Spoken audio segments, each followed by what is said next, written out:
You know those eerie feelings you get when you're playing a multiplayer game and there's no one else on the server apart from you?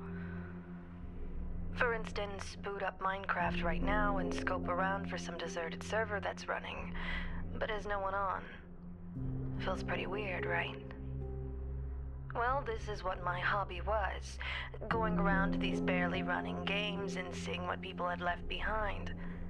Not just Minecraft either. Counter-Strike, Team Fortress 2, World of Warcraft. I used all of these games to explore the special servers nearly every day. I logged down what was on them, buildings, maps, announcements, and then my friend would come along and wipe or build on what I had documented. I would get paid about $50 for every server I cleared, depending on the size. So anyway, I'm sitting there sipping on a Coke when my unnamed friend, due to security reasons, I won't say his name, rings me up over Steam and says that there's this really big indie game map that was just abandoned, and he wants me to check it out. He also mentioned that the map was larger than normal, so he could pay me around $100. I accepted and went to download the client. It was an old website. The design was pretty poor and it didn't look very popular, so I speculated that he just wanted me to see if it was working. I created an account and booted up the game. It looked normal enough, sort of like Second Life. That game where you play as yourself and run around and buy or build stuff. I started at the server maintenance screen, went over some of the hosting stats and found that the server was being run from a single tower that had a proxy. I couldn't list the location to get a proper ping to report to my friend, but since he was probably going to delete it, I guessed I would just make it up. I scanned over the other servers. It seemed like this was the only active one. He was probably going to wipe it and demolish the company project, so I guess that's why I was getting such a big bonus for it. I logged into the server and the loading screen came up. Hints, a bar, and some pictures of people playing. The usual. After the screen had completed, my avatar was dropped into a little forest, which I assumed would be outside any main city or town. I walked forward, hoping that some sort of tutorial would guide me around, but nothing happened. The graphics were quite advanced for a game its age.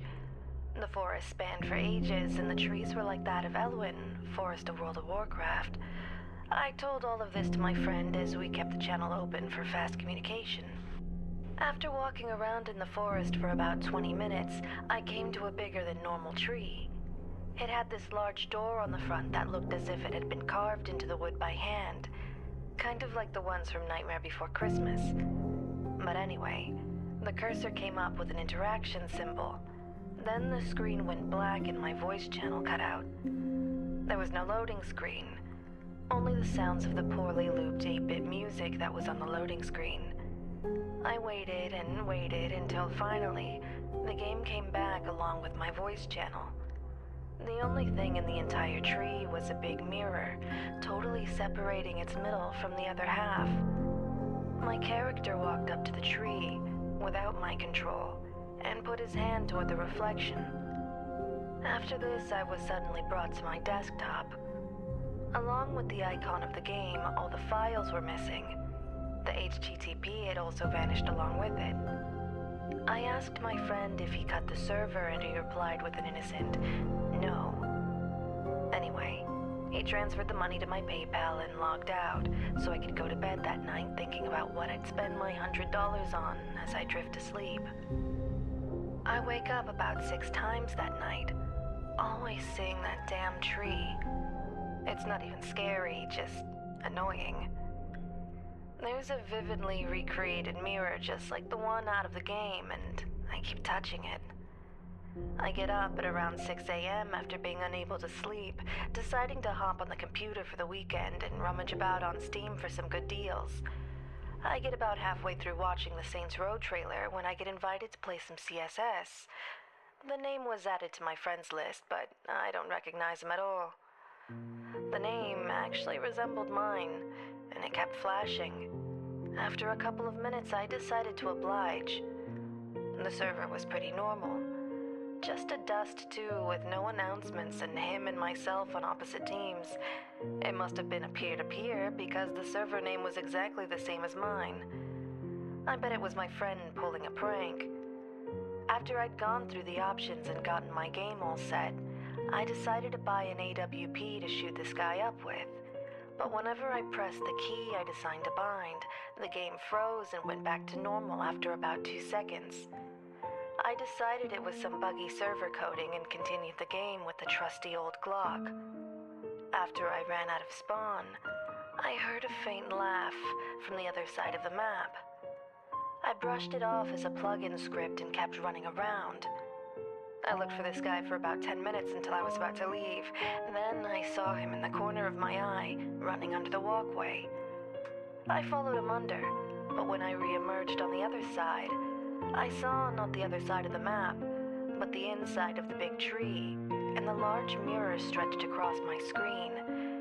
The reflection was not of the terrorist I was playing as, but of me, sitting there at my keyboard. I threw my headset off and checked my webcam. Nothing was turned on. In the reflection, my hand extended from my mouse and began cutting into my arm with its nails, smiling and giggling the entire time. I screamed and turned off the computer. Before fading to black, my face flashed on the screen, all distorted and rotted. I waited about 4 days before turning the computer back on. I need to do this, I told myself. For work. I turned the computer back on and started Word. The program immediately shut down and began booting up Battlefield 3. What? I said out loud. I wasn't even using Battlelog. This was just too suspicious. I was about to turn the computer off in fear of seeing my doppelganger start going all cutty-cutty again, but then I saw I was invited by my old friend. The server was pretty normal, just a squad DM on Caspian border. I spawned in and selected my weapons. I ran around the map, looking for my friend amidst all the bushes and trees lining the gas station. I saw a model run behind a building. It didn't look like the silhouette of a normal in-game model. I remembered dust too and decided to turn the computer off, reaching up to the power button and pressing it once. I looked back down to my screen. All I could see was that all the trees now bore the same door. Oh shit, I said as I struggled to look away. My power didn't turn off as my character walked unattended towards the largest of the trees. The door opened, and guess who was sitting against the mirror? Sitting exactly like me.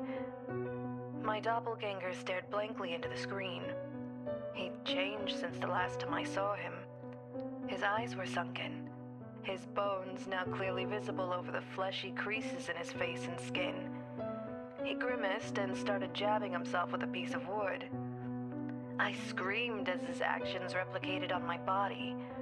I reached for the cord as pieces of splintered wood started cutting into my chest, and I finally grasped the cord and pulled it out. The laughing and the screaming died down on both ends of the voice channel. I was rushed to the hospital and received around 60 stitches from my cuts and gashes. I sold my computer when I returned home. A couple of days passed and things were looking down for me. I lost my job after having too many days off, still thinking about the tree and my doppelganger. I began walking around the interior of my house thinking about what I could do. I thought about mirrors, me, insanity, and how I could overcome this bastard. And then it clicked. The mirrors and trees. I needed to get back in the game. Knowing the HTTP was down, I realized I needed to host it. I bought a cheap Dell computer from my local store and set up a peer-to-peer host in the hopes I could get just me and this bastard in one room again. The server pinged online as I entered what I remembered to be the host. There were hashes and strings of code from any file residue I could find. After working for about 3 days, I finally got the server back online. The web address worked, and I braced myself as I clicked log in. The page was different. It had pictures of me losing my job as well as my loved ones, and crying people being killed, beheadings, Torture, cannibalism, and decapitation lined my screen as the game played the same howling noise as when I first met this doppelganger. I logged in, the loading pages going black once more as I was dropped into the forest again. It was different.